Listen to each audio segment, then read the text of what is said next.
শুভ সকাল বন্ধুরা, আশা করি সকলেই ভালো আছেন। রাধারানীর রান্নাঘর এবং ডেলি ব্লগে সকলকে স্বাগত জানাই।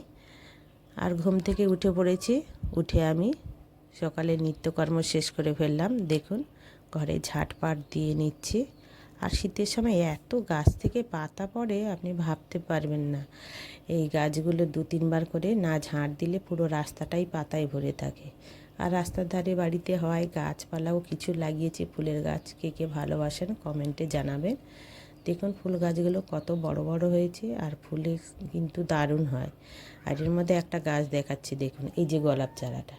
গোলাপ চারাতে এত ফুল হয়, মনে হয় যেন ফুলটা কোত্থেকে একটা কিনে এনে এখানে ফুলের সাজিটা বসিয়ে দিয়েছে কেউ, কিন্তু না, গাছে এতই ফুল ফুটেছে। এত ফুল, এই ফুলটা দেখলে আপনাদের মন জুড়িয়ে যাবে, এত সুন্দর কালার। আর এই ধারে দেখুন ফুল নেই, সব রাস্তার ধারেই থাকা একদম ছিঁড়ে সব গুছিয়ে দিয়েছে। এই বলতে বলতে আমাদের ঘরে ঝাঁটপাট দেওয়া হয়ে গেল, এবং ঘরে ঢুকতে না ঢুকতে দেখো মেনি এসে আমার পায়ে ধরে একদম হাঁটতেই দিচ্ছে না। ওকে খেতে দিতে হবে, আর ওর আবদার আগে খেতে দাও, সেই জন্য ওকে আমি খেতে দিয়ে দিলাম। এক পাও হাঁটতে দেবে না, ঘরের কোনো কাজ করতে দেবে না যতক্ষণ না ও খেতে পায় দুটো। এবার ও মুড়ি খেতে খুবই ভালোবাসে, এবার দুটো মুড়ি দিয়ে দিলাম। আর সকাল থেকে বসে যাব এবার কি রান্না করব সেই একটা চিন্তার মধ্যে। ফ্রিজ থেকে সমস্ত কিছু সবজি বার করে আনলাম, এমন কিছু আছে সব অল্প অল্প আছে, তাই ভেবে চিন্তে রান্নাটা করতে বসে গেলাম। টুকটুক করে সবজি কাটছি, কি রান্না করব সেটা ভাবছি। এই সমস্যায় কারা পড়েন অবশ্যই কমেন্টে জানাবেন। দেখুন এইবার আমি সবজি কেটে গুছিয়ে নিয়েছি। আর সকালবেলা একটু চা না খেলে হয়, সকালে এইবার চায়ের জল বসিয়ে দিয়েছি। দেখুন আমার এদিকে লিকার চা রেডি হয়ে গেছে। চা খেয়ে আমি স্নানে যাব। দেখুন এদিকে চা হয়ে গেছে, চাটা ছেঁকে নিচ্ছি। এবার দেখুন 2 কাপ চা করে নিয়েছি। আর কি কি রান্না করব কেটে নিয়েছি। এখানে ওলকপি আলু ভাজা করব, আর লাউ ডাঁটা কলা কাঁচকলা মাছ দিয়ে ঝোল করব। আর মেয়ের শরীরটা ভালো নেই, সেই জন্য একটু সব রকম সবজি একটু মাংস দিয়ে স্টু বানাচ্ছি। আপাতত এইটুকুন সবজি দিয়ে কাজটা চালিয়ে নিই।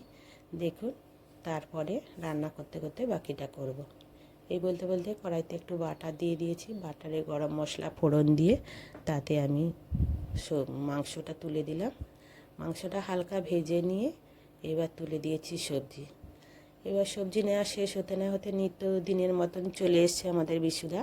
উনি এসে মাছ কিনেবো, সেই জন্য ডাকতে লাগছে, বৌদি চলে এসো মাছ নিয়ে এসছি। দেখুন এই দাদা কিন্তু খুব ভালো মাছ দেয় এবং টাটকা মাছ দেয়, তাই একটু ইলিশ মাছ আর একটু আমোদি মাছ নিয়ে নিয়েছি। মাছটা দেখুন কত সুন্দর ফ্রেশ। আর এবার ওই মাছগুলো ভেজে নিয়েছি, ভেজে ঝোল বসিয়ে দিলাম। আর আগের দিনে আমি বড়ি দিয়েছিলাম, আজকে সেই বড়িটা নিয়ে ছাদে চলে গেছে, একটু রোদে দিয়ে দিলাম। আর ছাদেও কিছু গাছ আছে, সেই গাছে একটু জল দিয়ে দিলাম। দেখুন